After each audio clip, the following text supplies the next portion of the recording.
भगवान शिव को बिल्वपत्र अत्यंत प्रिय है, इतना प्रिय है कि जो कोई भावपूर्वक और भक्तिपूर्वक भगवान शिव को एक बार बिल्वपत्र अर्पित कर देता है, भगवान शिव उसके ऋणी हो जाते हैं। हाँ, क्योंकि जब बिल्वपत्र व्यक्ति अर्पण करता है शिव जी पे, तो वो 3 बार महादेव महादेव महादेव 3 बार इस प्रकार से वह जो है उच्चारण करे और उस बिल्वपत्र को शिव जी पर अर्पण करे। तो लिखा है शास्त्रों में कि महादेव महादेव महादेवीति यो वदेत, जो 3 बार महादेव कहकर भगवान शिव को बिल्वपत्र अर्पण करेगा, भगवान शिव पहले दो नाम हैं, उन नामों को सुनकर उनको अत्यंत इतने आह्लादित हो जाते हैं, इतने प्रसन्न हो जाते हैं कि वो जो तीसरा नाम जब जीव मनुष्य बोलता है महादेव, तो भगवान उसके ऋणी हो जाते हैं कि मैं इसे क्या दूं, मेरे पास ऐसा कोई वस्तु नहीं है जो मैं इसे दे सकूं, इसने मुझको खरीद लिया, इसने मुझे अपना बना लिया। तो इस प्रकार जो है जीव के जीवन में कुछ क्षण ऐसा आता है जब उसे लगता है कि भगवान शिव जो है उसके बिल्कुल नज़दीक हैं।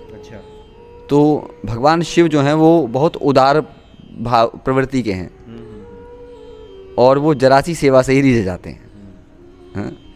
तो हमारे द्वारा मंदिर में पूर्व भी जो है भगवान शिव की सेवा हुई, जो है पहले भी हम जिन मंदिरों में रहे हैं हमने वहाँ भगवान शिव की बड़े उदारतापूर्वक सेवा की है। तो उसी सेवा से प्रसन्न होकर भगवान शिव ने हमें सब कुछ प्रदान किया।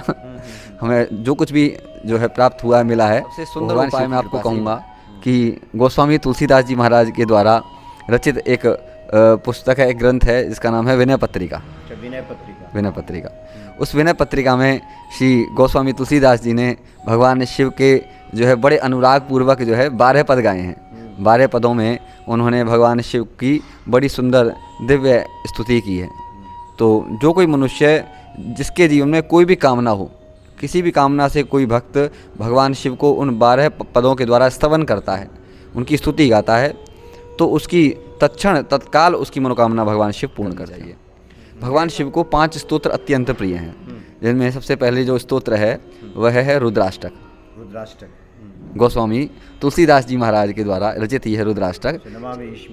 हाँ, श्री रामचरितमानस में इसका वर्णन आया है, नमामि शमीशान निर्वाण रूपम विभुम व्यापकम ब्रह्म वेद स्वरूपम। क्योंकि भगवान शिव जो है ना वो वेद स्वरूप है। शिवः वेदः शिवो वेदः, यानी जो वेद हैं वही शिव हैं और जो शिव हैं वही वेद हैं। तो भगवान माघ मासे प्रयाग माघ मास में जो पुण्य मनुष्य को प्रयाग में स्नान करने का मिलता है, त्रिवेणी में स्नान करने का प्राप्त होता है, वही पुण्य एक बार बिल्वपत्र को भगवान शिव को अर्पण करने से मनुष्य को दीन हो जाता है। हमारे गुरुजी भी कहते हैं यदि आप भगवान को प्राप्त करना चाहते हो तो एकदम दीन हो जाओ, एकदम नम्र हो जाओ, क्योंकि जो है भगवान का एक नाम है दीनानाथ, वो दीनों पर ही कृपा करते हैं, दीन बंधु हैं वो। उनको दीनों से अत्यंत प्रेम है। मतलब मौसम दीन न दीन हित तुम समान रघुवीर अस विचारी रघुवंश मणि हरम विशंभव भीर। तो कहने का भाव यह है कि आप जिस दीनता के भाव से अपने श्री सीताराम जी के शरण में जाएंगे, अपने महादेव की शरण में जाएंगे, तो दीन दयाल महादेवा। जय सिया राम। भगवान राम का उद्घोष है कि लिंग थापि विधिवत करी पूजा, शिव समान मोहि कोई न दूजा। भगवान राम कहते हैं कि शिव के समान मुझे कोई दूसरा प्रिय नहीं है, और शिव का जो द्रोही है वो मेरा दास भी नहीं हो सकता। ये भगवान शिव का कथन है। महाशिवरात्रि काफ़ी करीब है। महाशिवरात्रि को लेकर बहुत सारी जिज्ञासाएं सामने आई हैं। शुभ मुहूर्त क्या है, कैसे हम भगवान शिव का पूजन करें, कौन कौन से हम उपाय करें, क्या क्या ना करें उस दिन कि भगवान शिव के हम कृपा पात्र बने, ये सब आज आपको बताने जा रहे हैं पंडित दिनेश भारद्वाज जी। स्वागत है आपका पंडित जी। जय सिया राम। जय सिया राम। हर हर महादेव। हर हर महादेव। पंडित जी सबसे पहले बता दीजिए कि इस बार महाशिवरात्रि कब है और क्या शुभ मुहूर्त वगैरह है। 15 फरवरी 2026 को इस वर्ष श्री महाशिवरात्रि का पावन पर्व मनाया जाएगा समस्त वैदिक हिंदू परिवारों द्वारा। और यह महाशिवरात्रि का जो व्रत है यह सब प्रकार से जीव का कल्याण करने वाला है, और इस व्रत को करने मात्र से ही मनुष्य को अश्वमेध यज्ञ की जो है फल की प्राप्ति हो जाती है। अश्वमेध यज्ञ की। अच्छा। क्योंकि शास्त्रों में भी लिखा है कि बड़े बड़े यज्ञों को कलयुग में कर पाना बड़ा कठिन है। राजसूय यज्ञ, अश्वमेध यज्ञ, सोम यज्ञ, नाना प्रकार के बड़े बड़े यज्ञों का वर्णन किया गया है शास्त्रों में। तो श्री व्यास जी ने अपने पुराण में कहा है, शिव पुराण में ही कहा है कि जो मनुष्य भगवान शिव को प्रसन्न कर लेता है, भगवान शिव के केवल नाम का जप कर लेता है, तो उसको समस्त यज्ञों को करने का पुण्य फल मिलता है। अच्छा जी। तो उस दिन महाशिवरात्रि का शुभ मुहूर्त वगैरह कब से है, कब से लोग जलाभिषेक करना शुरू कर सकते हैं? देखिए 15 फरवरी 2026 को प्रातःकाल ब्रह्म मुहूर्त में भगवान शिव का जलाभिषेक प्रारंभ होगा। लगभग ब्रह्म मुहूर्त 4:30 बजे से प्रारंभ होता है। 4:30 से 6:30 के बीच में जो है सभी भक्त जलाभिषेक प्रारंभ कर सकते हैं, और उसके बाद निरंतर जो है मध्याह्न काल तक अभिषेक चलता रहता है भक्तों के द्वारा, जलाभिषेक भगवान शिव का। और भगवान शिव को की जो पूजा है, जो विधिवत पूजा है, शास्त्रों में जो वर्णित की गई है वैदिक शिव पूजा, वह सायंकालीन शाम को 6:11 से लेकर 9:23 तक प्रथम प्रहर की पूजा संपन्न होगी। अच्छा, मतलब प्रथम ये रात्रि से माना जाता है, प्रथम प्रहर यानी गोधूली वेला से शुरुआत होगी। जी जी जी, प्रदोष काल से भगवान शिव का पूजन प्रारंभ होता है। अच्छा, वैदिक पूजन जो होता है भगवान शिव का, क्योंकि महाशिवरात्रि का जो पर्व है वह रात्रि का बताया गया है। उस दिन रात्रि काल में मनुष्य को जागरण करना चाहिए, पूरी रात्रि जागरण करे, हर प्रहर में, प्रत्येक प्रहर में पूजन करे भगवान शिव का, रुद्राभिषेक करे। 4 प्रहर हैं पूरी रात्रि में होते हैं, तो चारों प्रहरों में 4 प्रकार से रुद्राभिषेक करे।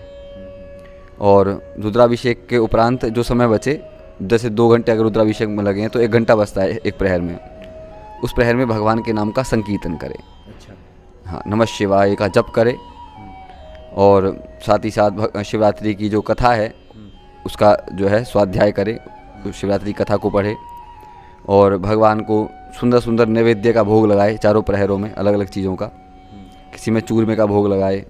उसमें वर्णित किया गया है शिव पुराण में कि प्रथम प्रहर में जो है बढ़िया से भगवान शिव का दूध से अभिषेक करना चाहिए, और पूजन का जो विधान बताया गया है शास्त्रों में, सारी सामग्री एकत्रित कर ली जाए, जिसमें पंचामृत है, दूध, दही, शहद, घी, शक्कर आदि को एकत्रित कर लिया जाए। भगवान को चढ़ने वाले जो पुष्प हैं, मंदार पुष्प, आक पुष्प, कमल पुष्प, और कनेर पुष्प, और बिल्वपत्र जो भगवान शिव को अत्यंत प्रिय है। बिल्वपत्र की महिमा के बारे में बताया गया है शिव पुराण में कि जो बिल्वपत्र के जो 3 भाग होते हैं, 3 पत्र होते हैं, उसमें जो दाहिना भाग है उसमें भगवान नारायण का वास है। अच्छा, विष्णु का वास उसमें बताया गया है, और बाहिने भाग में ब्रह्मा जी का वास बताया गया है, बाएं भाग में। और जो ऊर्ध्व ऊपर की ओर जो पत्र होता है, पत्ता होता है, उसमें भगवान शिव का वास होता है। तो त्रिदलम, अच्छा, इसलिए त्रिदलम, हाँ, 3 प्रकार के दलों से वो बना है वो। त्रिदलम त्रिगुणाकारम, 3 प्रकार के आकार उसमें दिखते हैं। त्रिदलम त्रिगुणाकारम त्रिनेत्रम, 3 नेत्रों का भी दर्शन उसमें होता है, त्रिनेत्र भगवान शिव के। त्रिनेत्रम च त्रिधायुधम, भगवान शिव के जो 3 आयुध हैं, शस्त्र हैं, उनका भी दर्शन उस बिल्वपत्र में होता है। त्रिदलम त्रिगुणाकारम त्रिनेत्रम च त्रिधायुधम त्रिजन्म पाप संहारम। एक बिल्वपत्र, हाँ, एक बिल्वपत्र को भगवान शिव को अर्पित करने से मनुष्य के एक नहीं 3 जन्मों के पाप का समूल नाश हो जाता है। हाँ, त्रिदलम त्रिगुणाकारम त्रिनेत्रम च त्रिधायुधम त्रिजन्म पाप संहारम बिल्वपत्रम शिवर्पणम। भगवान शिव को बिल्वपत्र अत्यंत प्रिय है, इतना प्रिय है कि जो कोई भावपूर्वक और भक्तिपूर्वक भगवान शिव को एक बार बिल्वपत्र अर्पित कर देता है, भगवान शिव उसके ऋणी हो जाते हैं। हाँ, क्योंकि जब बिल्वपत्र व्यक्ति अर्पण करता है शिव जी पे, तो वो 3 बार महादेव महादेव महादेव 3 बार इस प्रकार से वह जो है उच्चारण करे, और उस बिल्वपत्र को शिव जी पर अर्पण करे। तो लिखा है शास्त्रों में कि महादेव महादेव महादेवीति यो वदेत, जो 3 बार महादेव कहकर भगवान शिव को बिल्वपत्र अर्पण करेगा, भगवान शिव पहले दो नाम हैं, उन नामों को सुनकर उनको इतने आह्लादित हो जाते हैं, इतने प्रसन्न हो जाते हैं कि वो जो तीसरा नाम जब जीव मनुष्य बोलता है महादेव, तो भगवान उसके ऋणी हो जाते हैं कि मैं इसे क्या दूं, मेरे पास ऐसा कोई वस्तु नहीं है जो मैं इसे दे सकूं, इसने मुझको खरीद लिया, इसने मुझे अपना बना लिया। तो इस प्रकार जो है बिल्वपत्र को जो है शास्त्रों में उसकी बहुत महिमा कही गई है, और लिखा है काशी वास निवासी च, काशी में निवास करने वाले भगवान शिव विश्वनाथ, काशीवास निवासी चा काल भैरव पूजितम, जिनकी पूजा भगवान काल भैरव करते हैं, प्रयागे माघ मासे च, प्रयाग माघ मास में जो पुण्य मनुष्य को प्रयाग में स्नान करने का मिलता है, त्रिवेणी में स्नान करने का प्राप्त होता है, वही पुण्य एक बार बिल्वपत्र को भगवान शिव को अर्पण करने से मनुष्य को प्राप्त हो जाता है। तो इस प्रकार जो है मनुष्य को नाना प्रकार के जो है उपचारों से भगवान शिव की पूजा करनी चाहिए। उसमें पंचामृत हो गए, बिल्वपत्र हो गए, नाना प्रकार के पुष्प हो गए, यज्ञोपवीत हो गया, वस्त्र भगवान को सुंदर सुंदर वस्त्र अर्पण करने चाहिए, भगवान को जो है सुंदर चंदन लेपन करना चाहिए, को जैसे कुमकुम का चंदन लेपित करना चाहिए, और जो है कस्तूरी का चंदन लेपित करना चाहिए भगवान शिव को। और मल्यागिरी चंदन मिल जाए तो उसका तो कहना ही क्या है, वो तो पूर्ण रूप से प्राकृतिक रूप से शुद्ध ही चंदन है। तो इस प्रकार जो है भगवान को सुंदर जो है मिष्ठान का भोग लगाना चाहिए, नैवेद्य का। बर्फ़ी भगवान शिव को बहुत प्रिय है, और खीर का भोग विशेष रूप से लगाना चाहिए। फलों में भगवान शिव को जो है बिल्व फल बहुत प्रिय है। बिल्व फल का जो है भगवान को जो है अवश्य भगवान को रखना चाहिए पूजा के अंदर भगवान शिव के ऊपर, और भगवान को दक्षिण आदि अर्पण करके मनोकामना पूर्ति के लिए भगवान की स्तुति जो है दिव्य दिव्य स्तोत्रों से के द्वारा करनी चाहिए। भगवान शिव को 5 स्तोत्र अत्यंत प्रिय हैं, जिनमें सबसे पहले जो स्तोत्र है वह है रुद्राष्टक। गोस्वामी तुलसीदास जी महाराज के द्वारा रचित यह रुद्राष्टक। हाँ, श्री रामचरितमानस में इसका वर्णन आया है, नमामि शमीशान निर्वाण रूपम विभुम व्यापकम ब्रह्म वेद स्वरूपम। क्योंकि भगवान शिव जो है ना वो वेद स्वरूप हैं। शिवः वेदः शिवो वेदः, यानी जो वेद हैं वही शिव हैं, और जो शिव हैं वही वेद हैं। तो भगवान शिव वेद स्वरूप होने के कारण मनुष्य की समस्त प्रकार की जो है मनोकामना को पूर्ण करने में समर्थ हैं। जी। अच्छा पंडित जी, बहुत से जो स्त्री पुरुष हैं, जो भक्त हैं, वो उस दिन व्रत भी रखेंगे, तो व्रत के बारे में कुछ बताएं कि इसके कुछ नियम है क्या उसमें? देखिए, शास्त्रों में वर्णित किया गया है कि जो व्रत है उसको उपवास कहा जाता है। उपवास मतलब नज़दीक में, और वास का मतलब होता है रहना। उस दिन अपने आराध्य, अपने इष्ट, अपने उपासक भगवान श्री महादेव के चरणों में रहकर व्यक्ति को संकल्प लेना चाहिए प्रातःकाल उठकर, हे महादेव, मैं आपकी प्रसन्नता के लिए आज पूरे दिन और पूरी रात्रि जो है निराहार रहकर आपकी उपासना करूँगा। और इस प्रकार संकल्प करना चाहिए कि जो है प्रयास तो यही करना चाहिए कि हम कुछ भी ना लें, लेकिन जब शक्ति ना हो, इतनी कमजोरी महसूस हो, तो आप जो है उसमें फलाहार कर सकते हैं, दूध और फल ले सकते हैं, जिससे जो है कोई किसी प्रकार की व्यक्ति को जो है कमजोरी का अनुभव ना हो। तो वैसे तो निराहार करना चाहिए, अगर नहीं रखा जा रहा है तो दूध और फल लेकर जो है आप व्रत को संपन्न कर सकते हैं। अन्न का भक्षण नहीं करना चाहिए इस व्रत में, अन्न का सदैव त्याग करना चाहिए। और जो है पूरी भक्ति और श्रद्धा के साथ भगवान शिव जो है अपने उपासक जो है भक्त को शक्ति प्रदान करते हैं, सब प्रकार से उसे शक्ति देते हैं, और तथा उसकी समस्त मनोकामनाओं को पूर्ण करते हैं, क्योंकि ये शिवरात्रि का व्रत जो है परम कल्याणकारी है। अच्छा पंडित जी, इसका उद्यापन जो है समापन के अगले दिन सूर्योदय के बाद होना चाहिए? जी। जब चतुर्थ प्रहर की पूजा संपन्न होती है, जैसे 16 फरवरी को 6:30 बजे के लगभग जो है चौथा प्रहर समाप्त होगा, तो उसके बाद जो है पारण करना चाहिए, और कुछ भी जो है भगवान शिव को जो है अन्न स्वरूप कुछ भी भोग लगाकर उसे ग्रहण कर लेना चाहिए। कुछ आपके ध्यान में कुछ ऐसे उपाय आ रहे हो जो आप बताना चाहें भक्तों को? जी। देखिए, भगवान शिव को प्रसन्न करने के बहुत सारे उपाय हैं, लेकिन उन सब में सबसे सुंदर उपाय मैं आपको कहूँगा कि गोस्वामी तुलसीदास जी महाराज के द्वारा रचित एक पुस्तक है, एक ग्रंथ है, जिसका नाम है विनय पत्रिका। विनय पत्रिका। उस विनय पत्रिका में श्री गोस्वामी तुलसीदास जी ने भगवान शिव के जो है बड़े अनुराग पूर्वक जो है 12 पद गाए हैं। 12 पदों में उन्होंने भगवान शिव की बड़ी सुंदर दिव्य स्तुति की है। तो जो कोई मनुष्य जिसके जीवन में कोई भी कामना हो, किसी भी कामना से कोई भक्त भगवान शिव को उन 12 पदों के द्वारा स्तवन करता है, उनकी स्तुति गाता है, तो उसकी तत्काल उसकी मनोकामना भगवान शिव पूर्ण करते हैं। कैसा भी संकट हो जीवन में, किसी प्रकार का कोई कष्ट हो, कोई रोग हो, कोई बीमारी हो, जो असाध्य बीमारी हो, जो ठीक ना हो रही हो, केवल संकल्प लेकर इन 12 पदों का स्तवन भगवान शिव के समक्ष किया जाए एक दीपक जलाकर, तो भगवान शिव अनुराग पूर्वक उस पर कृपा करते हैं और उसके सारे दुख कष्टों को तत्क्षण नष्ट कर देते हैं। और जिसकी कोई कामना ना हो, वह निष्काम भाव से भगवान शिव की इन 12 पदों का स्तवन करे तो उसको भगवान शिव अपनी भक्ति प्रदान करते हैं। श्री सीताराम जी के चरणों में जो है अनन्य प्रेम प्रदान करते हैं, अनुराग प्रदान कर देते हैं। अनुराग प्रदान कर देते हैं और मनुष्य को संसार से वैराग्य प्रदान करते हैं। अच्छा पंडित जी, आपका जो घर है, निवास स्थान है जहाँ के आप हैं, वो ब्रज क्षेत्र है, लेकिन जो मुझे जानकारी मिली कि आप भगवान शिव के प्रति आपका विशेष अनुराग, विशेष लगाव है, तो ये कैसे हुआ? देखिए, जीव के जीवन में कुछ क्षण ऐसा आता है जब उसे लगता है कि भगवान शिव जो है उसके बिल्कुल नज़दीक हैं। अच्छा। तो भगवान शिव जो हैं वो बहुत उदार भाव प्रवृत्ति के हैं और वो जरा सी सेवा से ही रिझ जाते हैं। हाँ? तो हमारे द्वारा मंदिर में पूर्व भी जो है भगवान शिव की सेवा हुई, जो है पहले भी हम जिन मंदिरों में रहे हैं हमने वहाँ भगवान शिव की बड़े उदारतापूर्वक सेवा की है। तो उसी सेवा से प्रसन्न होकर भगवान शिव ने हमें सब कुछ प्रदान किया। हमें जो कुछ भी जो है प्राप्त हुआ मिला है वो भगवान शिव की कृपा से ही मिला है।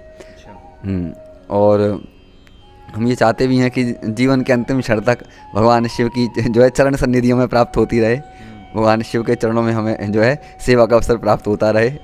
और जो है भगवान शिव में व्यक्ति का प्रेम जो है तब जागृत होगा जब उसका हृदय एकदम निर्मल होगा, उसका अंतःकरण एकदम शुद्ध होगा।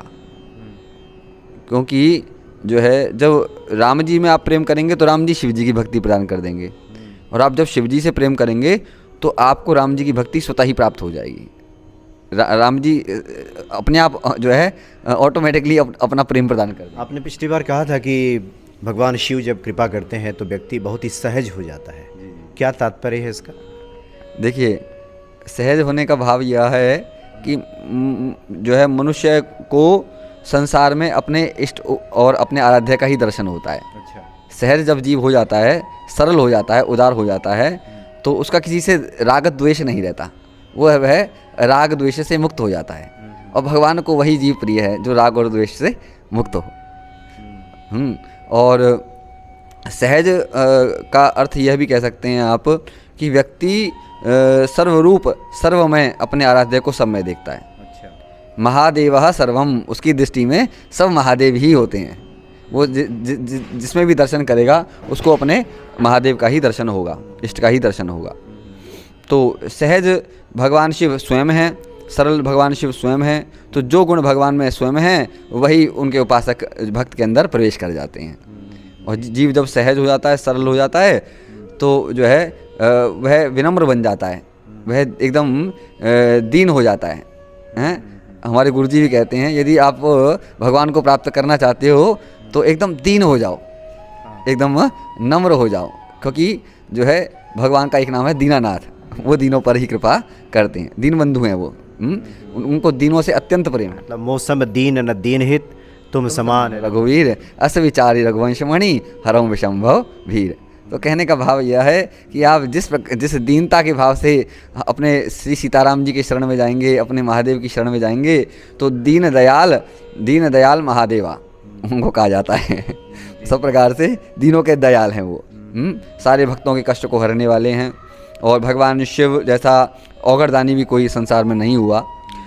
जब दानवों और देवों पर कष्ट आया, कालकूट की जो ज्वाला थी, कालकूट विष की, उससे तीनों लोग जलने लगे, तो भगवान शिव प्रकट हुए और जो है सब प्रकार से उस कालकूट विष का पान किया और देवों को और दानवों को सुखी किया। तो पंडित जी, आपकी कथा जब शुरू हुई तो बहुत से बंदर भी आ गए यहाँ सुनने के लिए कथा, बड़ा आनंद आया। बहुत बहुत धन्यवाद आपका पंडित जी। जी जी, जय सिया राम, हर हर महादेव, जय सिया राम।